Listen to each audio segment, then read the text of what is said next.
नमस्कार।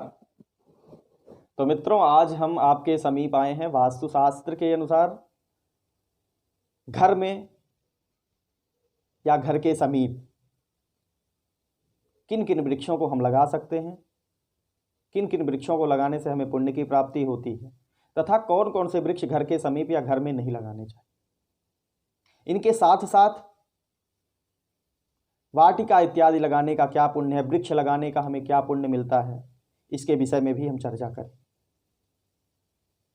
तो सबसे पहले तो हम चर्चा करते हैं कि घर के समीप या घर में। समीप का तात्पर्य यहाँ यह है कि ऐसा कोई वृक्ष जिस वृक्ष की छाया हमारे घर में पड़ती हो, या तो हमारे घर के अंदर हो, हमारे बाउंड्री के अंदर हो।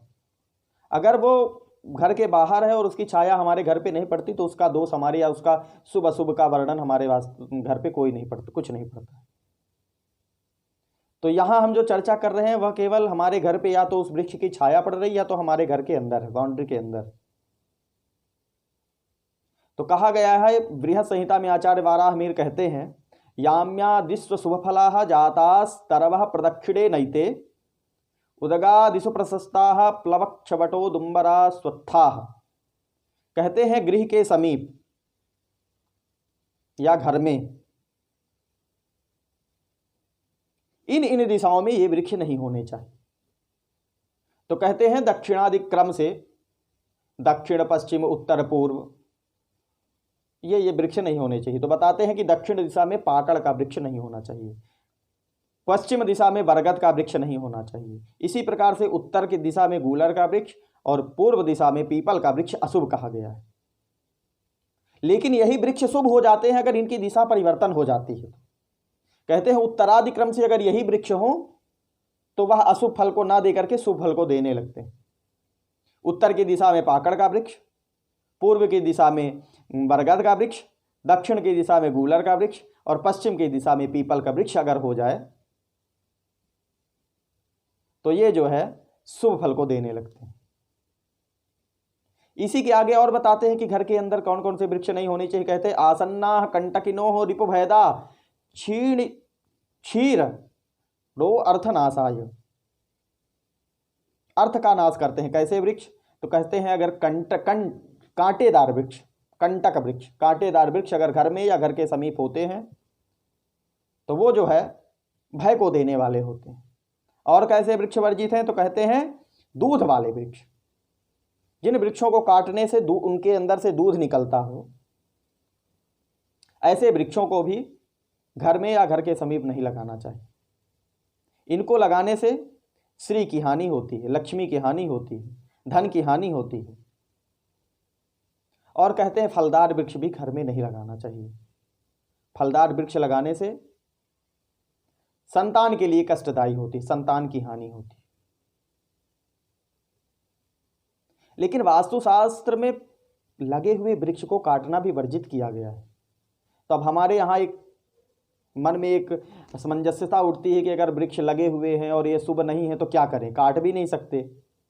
तो उनके लिए आचार्यों ने परिहार वचन कहा कि उन अशुभ वृक्षों के मध्य मध्य में हम अगर शुभ वृक्षों को, शुभ फलदायी वृक्षों को लगा देते हैं तो वह अशुभता का दोष खत्म हो जाता है।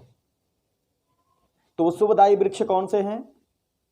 उसके लिए कहा गया है आम्र जंबू कदम्बाश्च पनसः वंश पादयः समीच खदिरश्चापि कष्टनाशाय निश्चिता। इस श्लोक में जो कहे गए वृक्ष हैं ये सब शुभदायक वृक्ष हैं। सबसे पहले तो कहते हैं पुन्नाग। पुन्नाग के लिए अमरकोश में शब्द आता है पुन्नागे पुरुषस्तुंगः केसरो दैव वल्लभः। पुन्नाग शब्द की व्याख्या करते हैं कि पुन्नाग शब्द का ही अर्थ केसर है।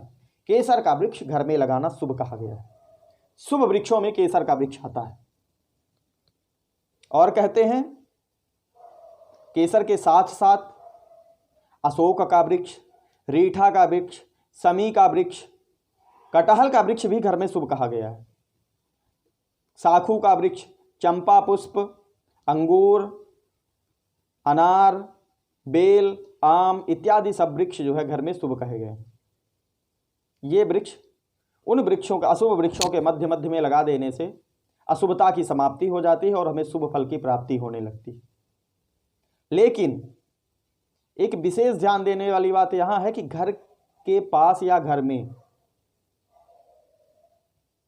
इतना बड़ा वृक्ष नहीं लगाना चाहिए कि घर की ऊंचाई से ऊपर हो जाए। बहुत बड़ा वृक्ष नहीं लगाना चाहिए, छोटे छोटे वृक्ष घर में लगाना चाहिए। सुंदर सुंदर पुष्प, शोभन, घर की शोभा बढ़ाने के लिए अच्छे अच्छे पौधे घर में लगाए जा सकते हैं जिनसे घर की शोभा बढ़े, लेकिन उनकी ऊंचाई घर से ऊपर नहीं होनी चाहिए। अब आगे कहते हैं बगीचा लगाने का फल बताते हैं आचार्य।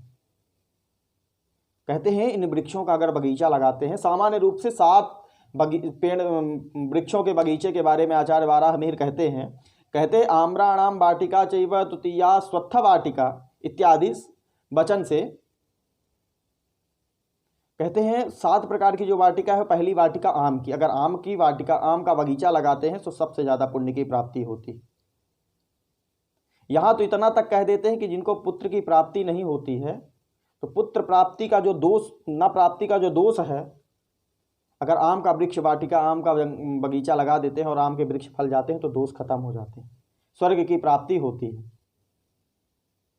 और कहते हैं पीपल का बगीचा, बरगद का बगीचा, पाकड़ का बगीचा, नीम का बगीचा, जामुन का बगीचा, इमली का बगीचा इत्यादि बगीचे लगाने बहुत ही शुभदायक होते हैं।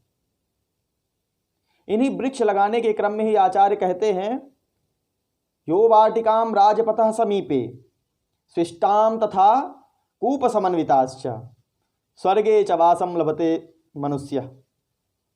क्या दिव्य वचन कहते स्वर्गलोक की प्राप्ति होती है। क्या करने से? कहते हैं राजमार्ग, सड़क के दोनों तरफ अच्छे अच्छे वृक्ष लगाने से, कूप समन्विताश्च जल की व्यवस्था करने से, जलाशय बनाने से। इसका अभिप्राय यहाँ आचार्य पूर्व से ही लेते हैं कि राजमार्ग में लोग पैदल भी चलते हैं, हर प्रकार के लोग चलते हैं। उनको अगर छाया की जरूरत है तो वृक्ष है तो वहाँ बैठ जाएंगे, छाया मिलेगी, तो निश्चित ही उनके द्वारा जो उनको जो सुख मिल रहा है उसके द्वारा जो पुण्य की प्राप्ति आपको जरूर होगी। जल पिएंगे, प्यास लगेगी तो जल पिएंगे, उससे भी आपको पुण्य की प्राप्ति होगी, तो निश्चित है स्वर्गलोक की प्राप्ति होगी। ऐसे शुभ कार्य करने से, ऐसे शुभ जगहों पर वृक्ष लगाने से, वाटिका लगाने से, घर के समीप सुंदर सुंदर पुष्प, सुंदर सुंदर वृक्ष लगाने से हमारे जीवन में खुशहाली, घर पे रहने पे ऐश्वर्य, लक्ष्मी की प्राप्ति, संतान इत्यादि की वृद्धि, कष्ट का नाश होता है। इसलिए हमें इन सब विषयों का विचार करना चाहिए। नमस्कार।